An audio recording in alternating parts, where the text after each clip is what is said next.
Vamos começar nessa manhã declarando que nós somos salvos, não pelo nosso merecimento, mas pelo amor de Deus, pela bondade de Deus. Não vem de nós, mas é dom de Deus, amém?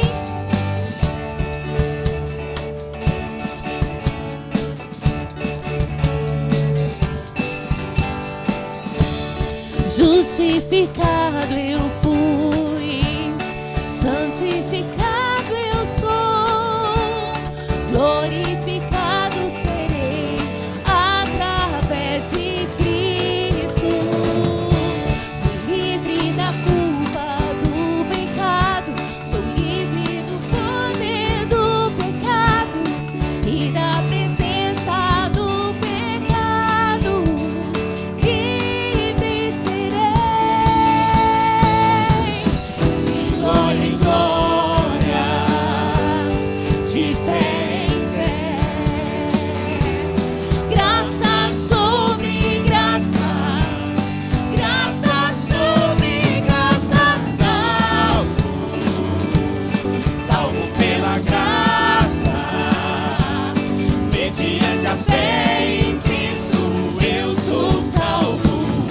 Não vem de mim, salvo, salvo pela graça, mediante a fé em Cristo, eu sou salvo. Não vem de mim, é dom de Deus.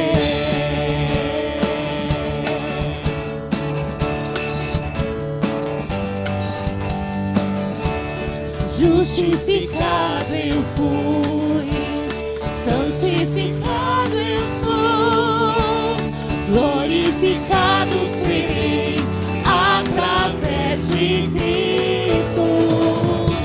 Fui livre da culpa do pecado, Sou livre do poder do pecado e da presença do pecado. Livre serei, de glória em glória, de fé em fé, graça sobre graça, graça sobre graça,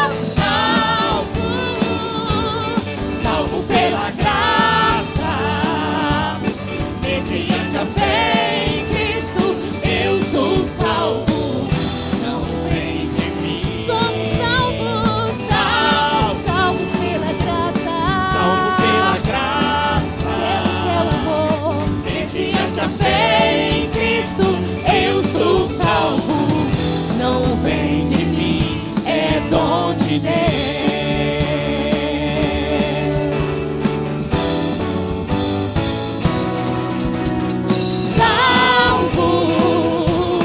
salvo pela graça, Mediante a fé em Cristo, eu sou salvo. Não vem de mim, salvo, obrigado, salvo pela graça. Mediante a fé em Cristo, eu sou salvo. Não vem de mim, é dom de Deus.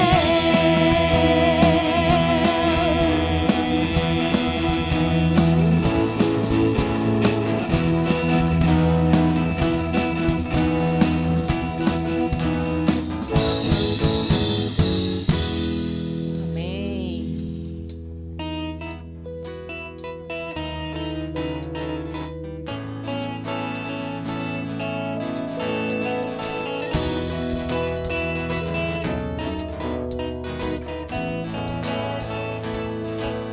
Foi teu imenso amor que me conquistou. Eu não pude resistir, tão grande compaixão, Senhor.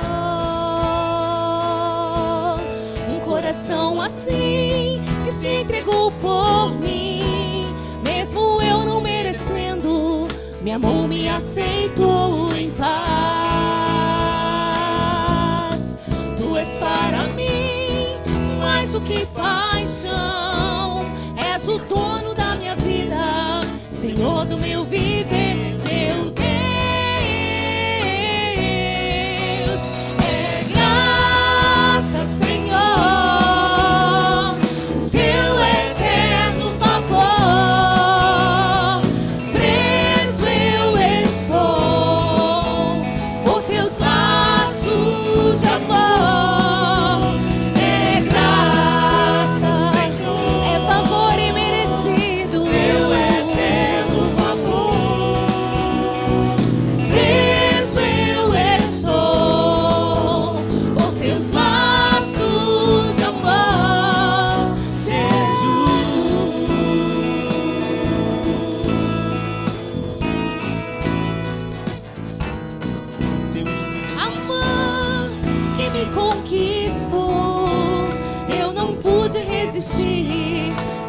de compaixão, Senhor.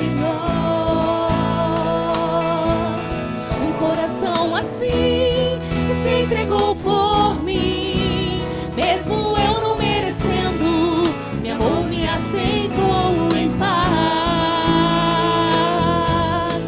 Tu és para mim mais do que paixão, és o dono da minha vida, Senhor do meu viver, meu Deus. É graça, Senhor, é favor imerecido, teu eterno favor. Nós estamos presos a esse amor.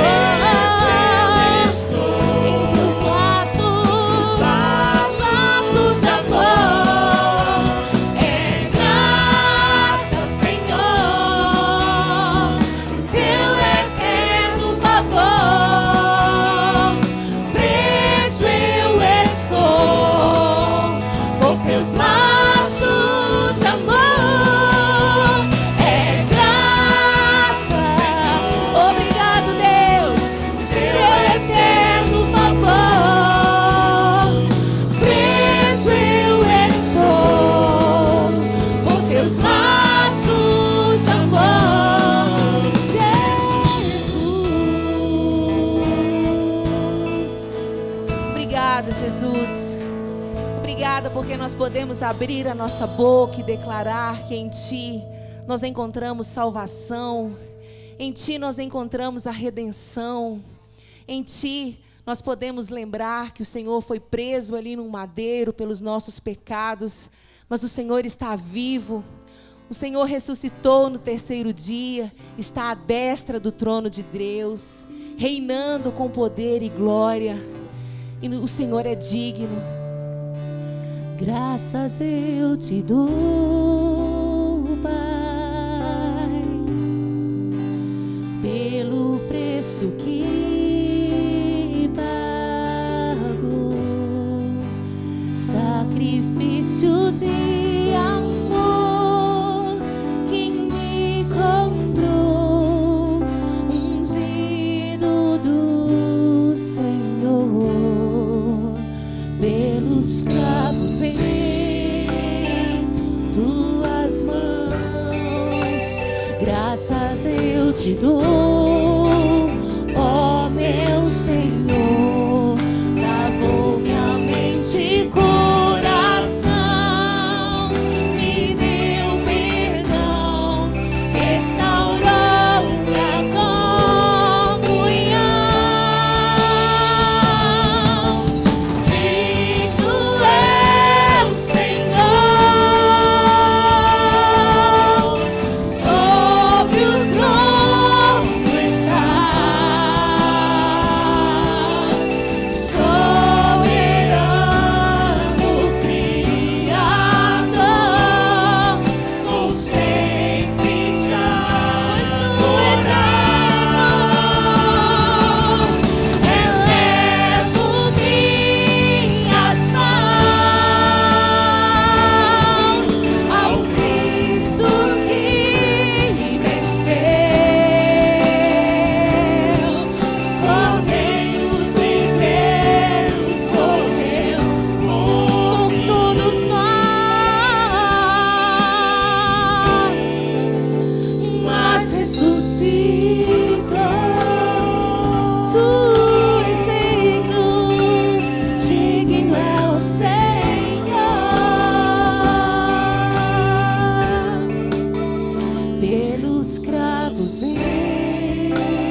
Digno é o Senhor.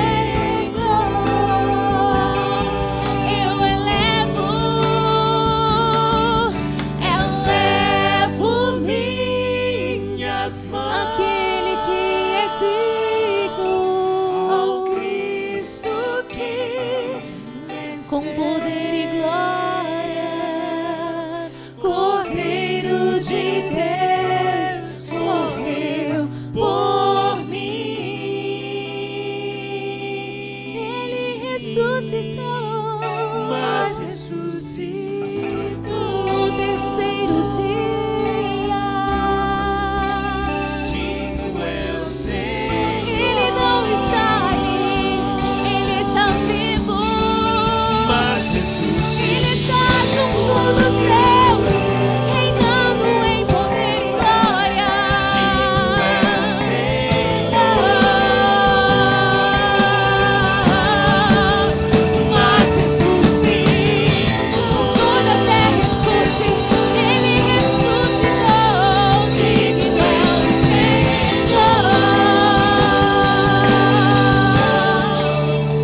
Mas ressuscitou.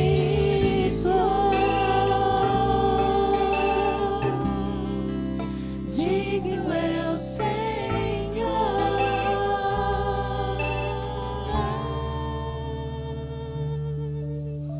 Amém. Os irmãos podem se assentar, por favor.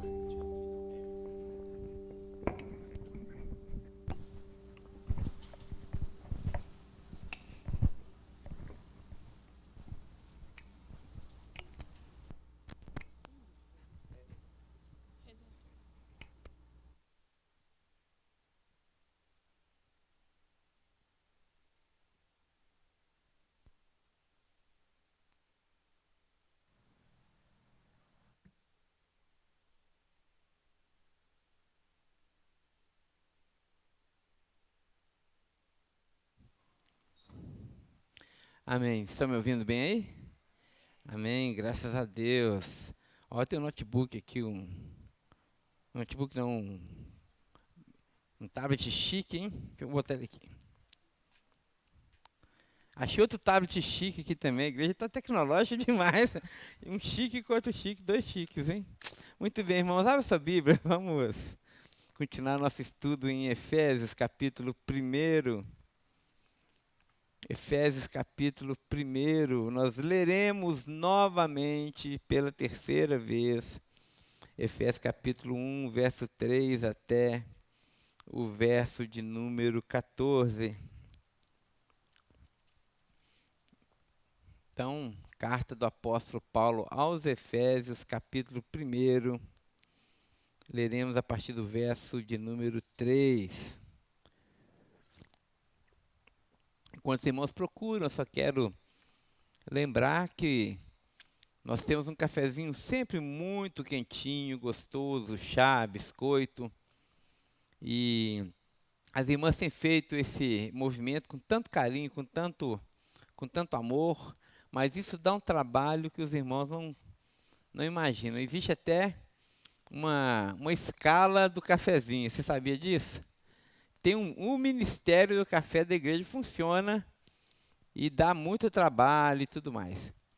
E nós estamos agora precisando de mais pessoas para nos ajudar nesse ministério tão importante da igreja, que é manter os irmãos acordados para o segundo tempo da pregação. Os irmãos aparecem no primeiro tempo, depois fica cansado, toma um cafezinho, aí recebe aquele ânimo, e aí parte para o segundo tempo. Eu sei que tem gente que funciona aqui, assim. Vou olhar discretamente para a Dani, que está ali. E outros mais, que funcionam à base do cafezinho. Eu também gosto de tomar um café e tal. Então, se você deseja servir ao Senhor nesse ministério, procure a irmã Geusa, que é a líder do ministério.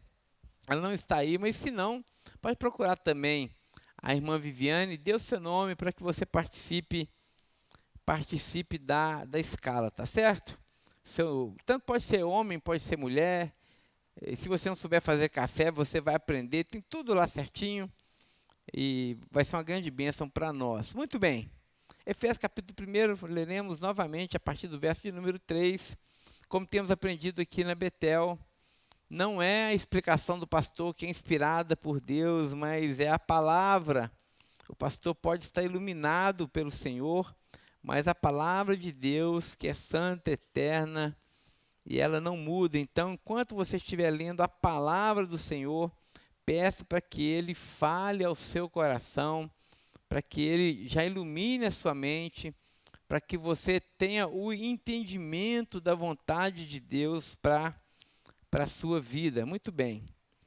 Verso 3, capítulo 1, todo louvor seja dado a Deus, o Pai do nosso Senhor Jesus Cristo, que já nos abençoou em Cristo com todas as bênçãos espirituais nos domínios celestiais. Já vimos nas 2 semanas passadas que aqui nós temos uma doxologia trinitária, que é justamente a presença das 3 pessoas da Trindade nessa exaltação que o apóstolo Paulo começa a sua carta. Ele vai dizer: todo louvor ao Pai, Pai do Filho, nosso Senhor Jesus Cristo, que já nos abençoou com todas as bênçãos espirituais, no grego é todas as bênçãos do Espírito, nos domínios celestiais. Então nós vemos aqui o Pai, o Filho e o Espírito nesse processo de nos abençoar.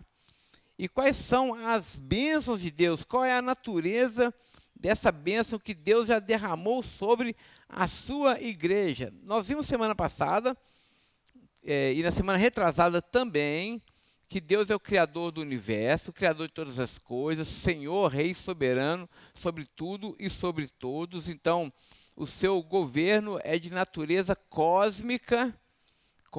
Deus domina sobre céu, sobre terra, sobre mar. Ele domina, inclusive, sobre aqueles que não querem ser dominados por Ele. Ele governa sobre tudo, também sobre aqueles que querem e permanecem rebeldes à sua vontade. Mas aqui no capítulo 1, Paulo vai falar exclusivamente sobre o governo e a ação de Deus, sobre os seus eleitos, sobre a sua igreja. Ele começa dizendo, então, que Deus já abençoou os seus eleitos com todas as bênçãos que são frutos do Espírito, né? Então, que bênçãos são essas? Aí, Paulo vai descrever de uma forma muito intensa, poética, a natureza dessas bênçãos, dizendo: mesmo antes de criar o mundo, Deus já nos amou e nos escolheu em Cristo para sermos santos e sem culpa diante dele. Então Paulo retoma aqui um tempo inimaginável, que é antes da fundação do mundo, para dizer que antes que houvesse qualquer coisa criada, como nós cantamos, antes que o haja houvesse, ele já era Deus, e na eternidade Deus já nos amou, meus irmãos, já nos amou em Jesus Cristo. Isso é para dar um nó na cabeça da gente. Deus já nos conhecia e já nos amava antes da fundação do mundo e já nos escolheu em Jesus Cristo. E que existe uma discussão muito intensa sobre a natureza dessa escolha. Muitas pessoas perguntam: pastor, como é que Deus escolhe as pessoas? Quais são os critérios que Ele usa para escolher a pessoa A e talvez não escolher a pessoa B? A gente tem umas questões dessa natureza que fica borboletando na nossa cabeça, mas o texto aqui é muito claro, e depois Efésios capítulo 2 é muito claro que Deus nos escolheu antes mesmo de nós nascermos, antes da fundação do mundo. Portanto, Ele não escolheu a mim e a você por qualquer coisa boa que Ele viu em nós por antecedência. Deus nos escolheu porque Ele quis nos escolher. Os critérios que Ele usou para essa escolha são um mistério que não cabe a gente prescrutar, porque senão a nossa mente vai dar um nó.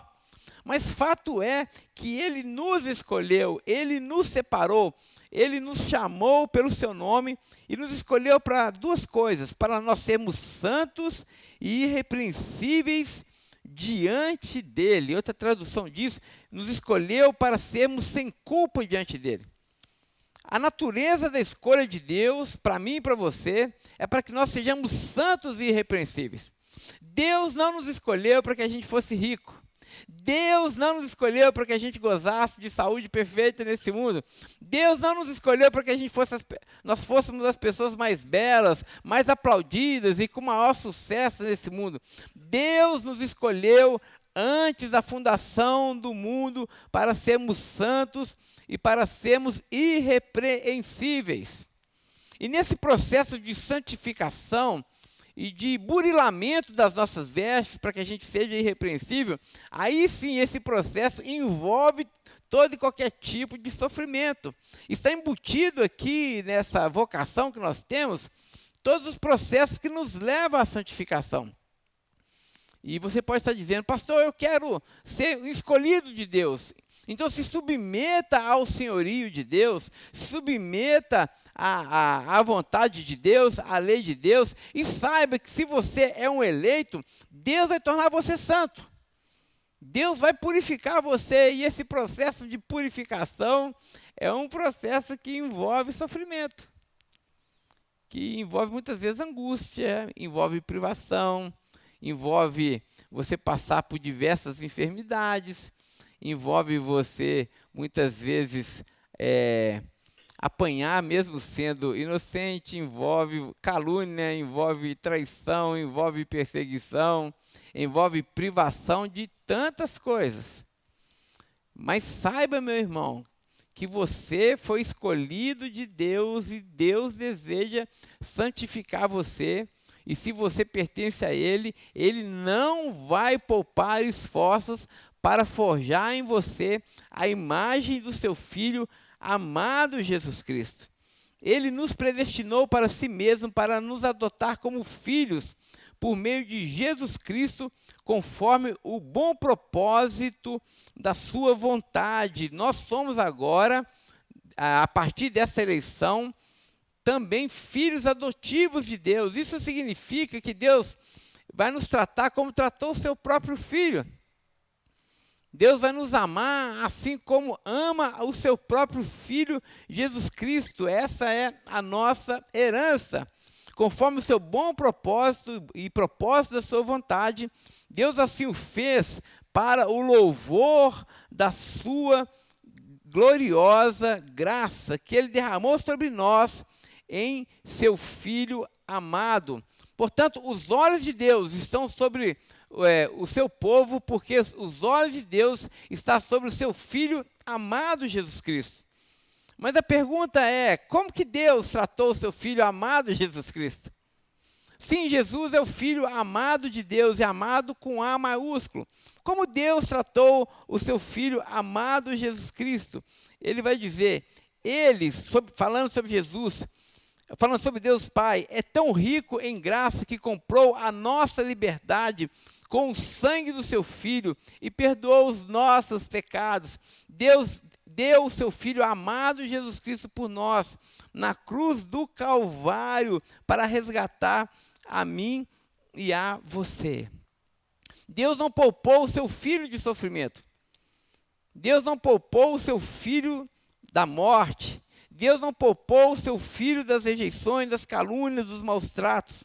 E assim, porque nós somos amados em Deus, e assim como Deus enviou o seu Filho à cruz do Calvário, aqui também, meus irmãos, está o destino da nossa eleição. Diariamente, nós também somos chamados a morrer com Cristo. Aqui está a vocação da igreja, meus irmãos. Deus não nos comprou mediante coisas corruptíveis desse mundo, como prata, ouro, mas nos comprou com o sangue do seu Filho amado Jesus Cristo, não para que nós tivéssemos uma vida boa, não para que nós nos regalássemos e aproveitássemos apenas o melhor dessa terra. Deus nos comprou e nos chamou para que também nós pudéssemos tomar sobre nós a nossa própria cruz e seguirmos o nosso Senhor Jesus Cristo, os passos do nosso mestre, do nosso irmão mais velho, do nosso amado irmão Jesus Cristo. e assim como ele foi para a cruz, e assim como ele negou-se a si mesmo, e assim como ele abriu mão de todas as coisas, a palavra do Senhor diz que ele deixou a sua glória, ele se esvaziou, se humilhou, tornando-se obediente até a morte, e morte de cruz. Aqui está a nossa senda, aqui está o nosso caminho também. Nós precisamos descer dos nossos pedestais de orgulho e de autogoverno, e agora nós precisamos tomar sobre nós, como filhos amados e eleitos de Deus, a nossa cruz. Nós precisamos renunciar aos nossos pecados, nós precisamos renunciar às nossas vontades, ao querer do nosso coração, nós precisamos renunciar à nossa autonomia de achar que nós nos autogovernamos, que conhecemos, como aprendemos a EBD lá embaixo hoje, conhecemos o bem e o mal. Nós precisamos descer, portanto, e assim como Jesus, nos humilhar, meus irmãos. Reconhecer a nossa falência espiritual e nos submetermos ao governo de Deus, mesmo que esse governo implique em sofrimento e em renúncia para nós. Porque nós avistamos algo muito mais superior. Porque nós anelamos algo muito maior, porque assim como Jesus também, depois de ser humilhado, depois de ser morto, e depois de ser sepultado, ele ressuscitou. O túmulo de Jesus está vazio e agora ele se assenta à direita de Deus, cheio de glória e cheio de majestade. Ora, se nós desejamos a glória e a majestade de Deus, se nós desejamos estar também na presença de Deus com vestes limpas, nós precisamos primeiro morrer. Porque sem morte não há ressurreição. Não há vida com Deus. Não há vida em abundância. Ora, os escolhidos sabem muito bem disso. Ora, os escolhidos já foram cativados por esse amor. Aqui está o mistério que move a todo escolhido de Deus. O escolhido tem a alegria de tomar a sua cruz e seguir a Jesus. E ele não olha para trás. Porque ele já sabe que o caminho do seu mestre, que o caminho que seu mestre tomou foi um caminho de morte, mas ele também não teme, assim como Paulo disse, em nada tenho por preciosa a minha vida, contando que eu cumpra a carreira que me está proposta, pregar o evangelho da graça de Deus. O escolhido de Deus já não tem mais nenhuma coisa que o prende nesse mundo, porque ele anela uma pátria superior, ele deseja se encontrar com o seu mestre. E nós só encontramos com o Mestre se seguirmos os passos do seu Filho amado, Jesus Cristo. Ele, Deus Pai, é tão rico em graça que nos comprou pelo sangue do seu Filho e perdoou os nossos pecados. Generosamente, verso 8, derramou sua graça sobre nós e com ela toda sabedoria e todo entendimento. Deus nos deu sabedoria e entendimento. Sabedoria e entendimento que é loucura para esse mundo. As pessoas olham para nós e dizem assim, você está perdendo a sua vida. As pessoas olham para nós e vão dizer, você é um loser, você é um derrotado. As pessoas olham para nós e dizem, olha, você é bobo, você não sabe viver. Mas eles é que são loucos, eles é que são tolos, como diz o texto em Provérbios. Nós não, nós recebemos a sabedoria, o entendimento de Deus. Nós temos a nossa mente cativada pelo próprio Deus. Nós entendemos o propósito das nossas vidas. Nós sabemos por que nós nascemos, o que nós estamos fazendo nesse mundo, para onde nós vamos. Nós temos o entendimento da nossa natureza, nós temos o entendimento da obra consumada de Cristo por nós, nós temos entendimento sobre o amor de Deus, esse amor inegociável, inefável, que jamais passa. Nós conhecemos essas coisas, nossa mente já foi iluminada pela sofia, pela sabedoria de Deus. Esse mundo é louco, mas nós não andamos embriagados com a loucura desse mundo. Nós já fomos agora abençoados com a sabedoria, o entendimento que vem de Deus. Verso 9. Agora Deus nos revelou a sua vontade secreta a respeito de Cristo.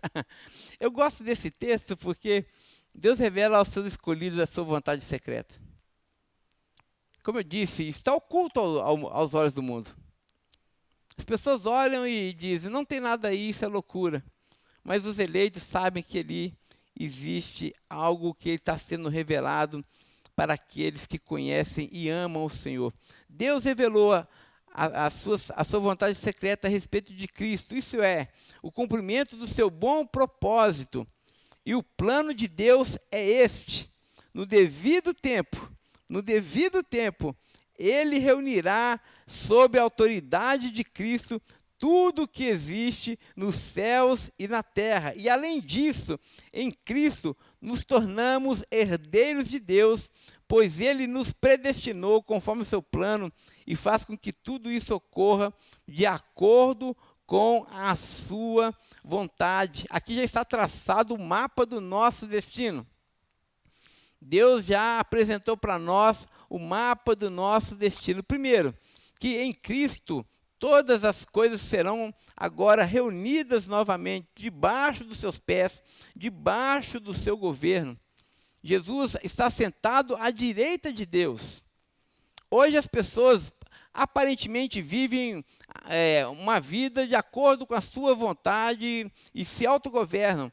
Mas haverá um dia onde todo joelho se dobrará, toda língua há de confessará que Jesus Cristo é o Senhor para a glória de Deus. Então todas as coisas que existem no céu e na terra irão se submeter ao governo de Deus. E além disso, em Cristo, nós nos tornamos herdeiros de Deus. Ou seja, assim como Cristo se assenta à direita de Deus, nós também nos assentaremos. E assim como Cristo governa, nós também governaremos.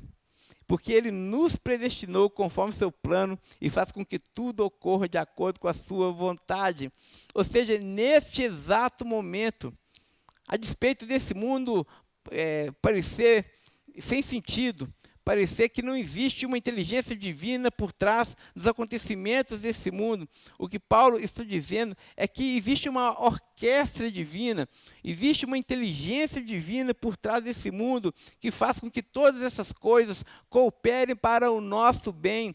Todas essas coisas nos levam à presença de Deus, à consumação de todas as coisas, para que nós possamos receber da parte dele a nossa herança. Irmãos, nós não seremos confundidos. Nós não seremos confundidos. Nós não seremos envergonhados. Nós que confiamos em Cristo, que entregamos a nossa vida ao seu senhorio e ao seu governo, não seremos envergonhados, não seremos decepcionados. A nossa herança, o nosso galardão já está oculto e seguro em Deus. Nem um fio de cabelo da nossa cabeça há de perecer. Deus governa sobre as nossas vidas. Muitas vezes a gente acha que a nossa vida está assim, sem sentido, as pontas não estão conectadas, mas saiba disso, se você é um eleito de Deus, Deus nesse exato momento faz com que todas as coisas cooperem para o seu bem, e Deus está levando você para a plena santificação, para que suas vestes se tornem irrepreensíveis diante de Deus. Deus está preparando para você a sua herança, e você um dia receberá das mãos do próprio Senhor Jesus Cristo. Se não desanimarmos, se não voltarmos atrás. Ora, os eleitos jamais irão desanimar, os eleitos jamais irão voltar atrás. Verso 12 diz: o propósito de Deus era que nós, os primeiros a confiar em Cristo, louvássemos a Deus e lhe dessemos glória. Agora vocês também ouviram a verdade, as boas novas da salvação de vocês. E quando vocês creram em Cristo, Ele colocou sobre vocês o selo do seu Espírito Santo que Ele havia prometido. O Espírito é a garantia da nossa herança até um dia que Deus nos resgatará como sua propriedade para o louvor da sua glória. Eu quero terminar com essa imagem fantástica que o apóstolo Paulo faz a respeito do Espírito. Nós vimos aqui de uma forma muito clara a economia trinitária agindo na nossa salvação. Nós vimos que o Pai nos escolhe, e nos escolhe com critérios que são particulares a eles. É a pertença do Pai nos escolher. Depois da escolha do Pai, nós vemos que o Filho nos redime, historicamente falando, derramando o seu sangue. Jesus literalmente se encarnou, veio a esse mundo e derramou o seu sangue para comprar o preço da nossa redenção. E agora nós vemos a ação do Espírito em nós, nos selando para o dia da redenção. Então nós temos o Pai que escolhe, o Filho que redime e o Espírito Santo que nos sela. Isso nós chamamos de economia trinitária. E olha que imagem linda que o apóstolo Paulo vai usar acerca do selo do Espírito, que é a nossa garantia, a nossa segurança. Nós sabemos que a carta do apóstolo Paulo foi endereçada a uma igreja de Éfeso. Éfeso era a província romana na Ásia Menor.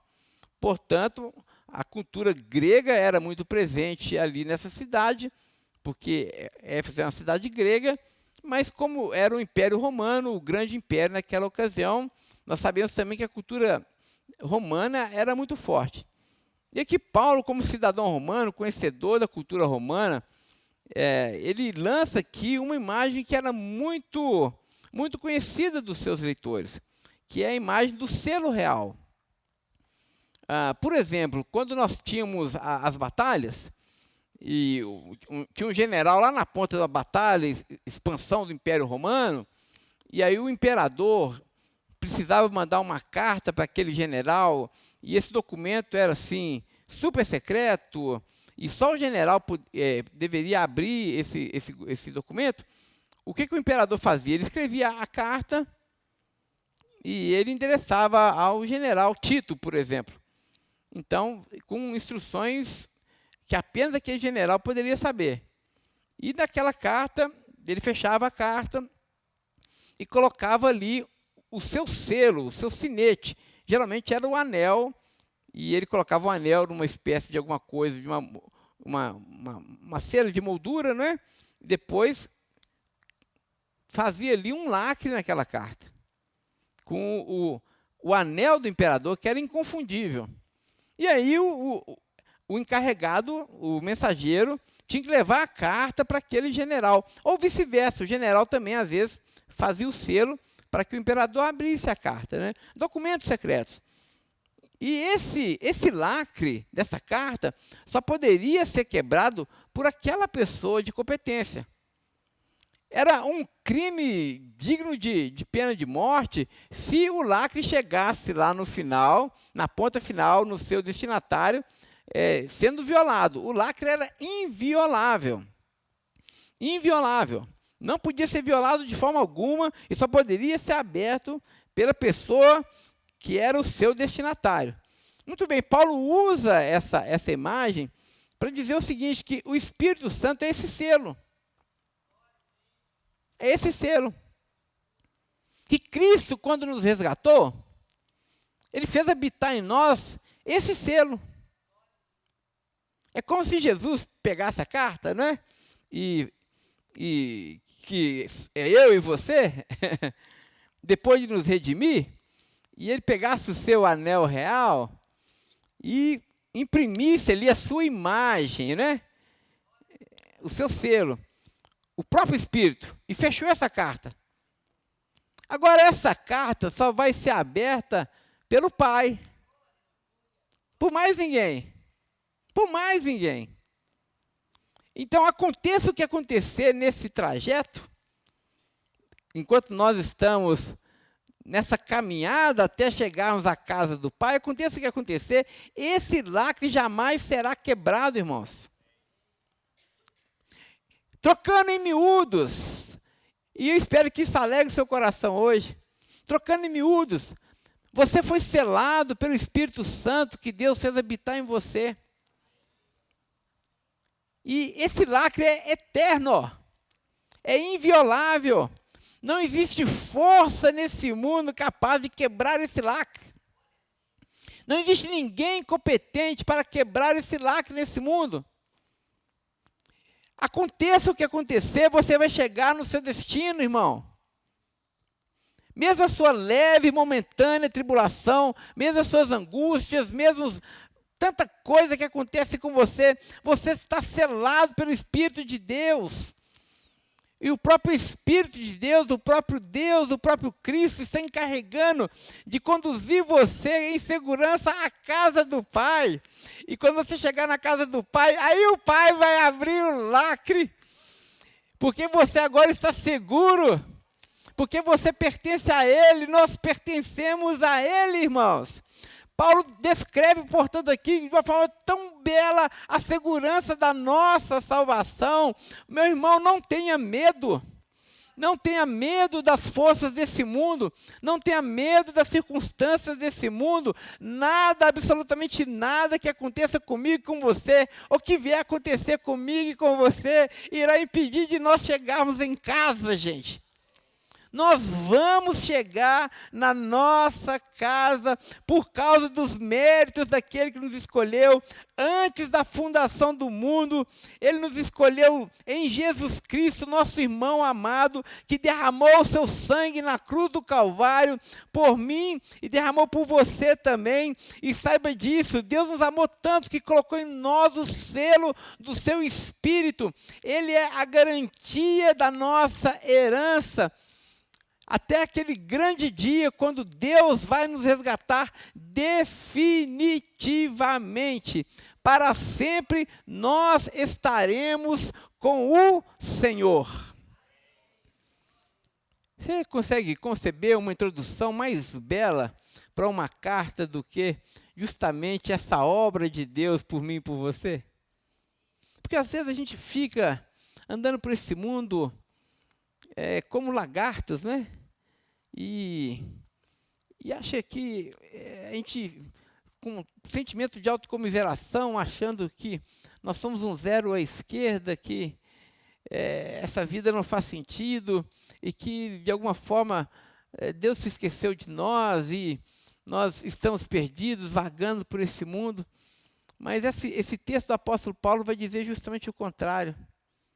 Fomos eleitos por Deus, somos redimidos pelo Filho e somos guardados pelo Espírito de Deus até aquele grande e glorioso dia.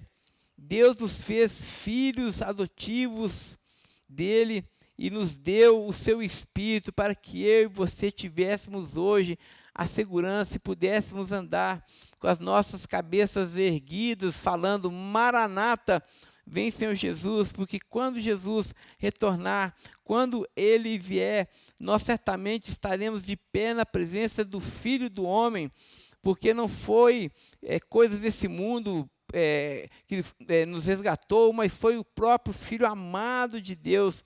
Ele nos deu novas vestes, e nós agora somos, irmãos, santificados e guardados pelo seu Espírito, até que Ele venha.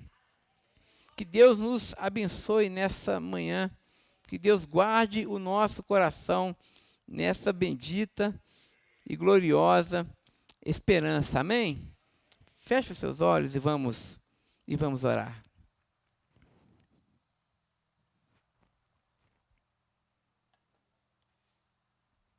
Mais uma vez, Senhor, te damos graças, te bendizemos.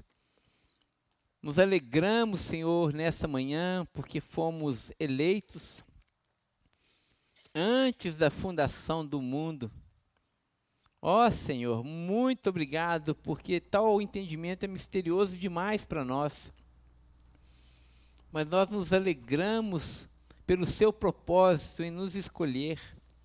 Muito obrigado por Jesus Cristo, o sangue derramado na sua cruz. Muito obrigado pelo sofrimento de Cristo, Senhor, que nos resgatou do nosso vil procedimento. E agora, Deus, como resposta, nós também queremos tomar a nossa cruz e te seguir. Entendemos, ó Deus, que Nós anelamos uma pátria superior que está nos céus. Muito obrigado pela nossa herança que está sendo guardada, pelo Espírito que o Senhor fez habitar em nós. Somos selados por esse Espírito. Ó Senhor, até aquele dia, quando estaremos de pé na Tua presença e nos alegraremos, e essa alegria será completa. Recebe nosso louvor, recebe mais uma vez a nossa gratidão. E assim que a graça do Senhor Jesus, o amor de Deus, o nosso bondoso Pai, e a doce consolação do Teu Santo Espírito, seja com todo o povo espalhado por toda a terra, não apenas hoje, mas até o dia de Cristo Jesus. Amém, amém e amém. Domingo abençoado a todos. Logo mais à noite, 19 horas, estaremos novamente aqui. Vamos colocar de pé mais uma vez, por favor. Você que veio preparado para ofertar e dizimar, enquanto nós cantamos, você tem essa oportunidade de adorar ao Senhor através dos dízimos e das ofertas também.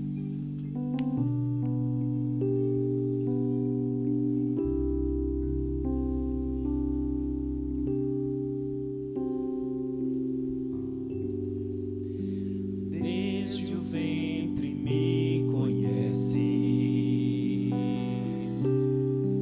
tu me escolhestes para ti, por moedas de prata te vendi, mesmo assim se entregou por mim.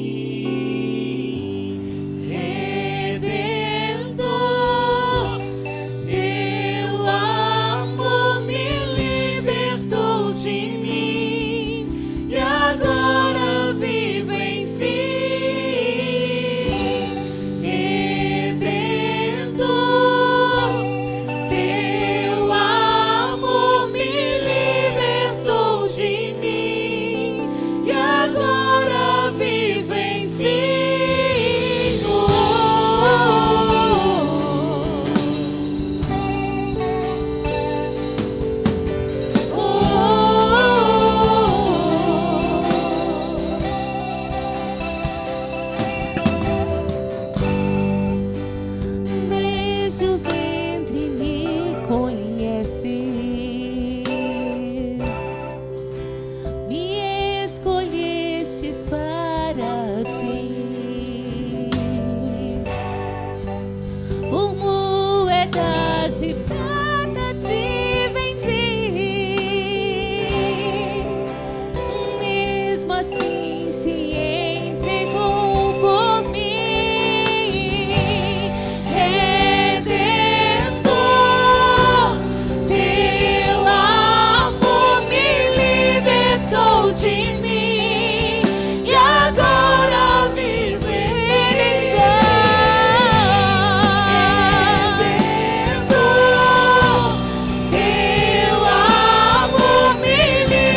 abençoado a todos, na presença do Senhor.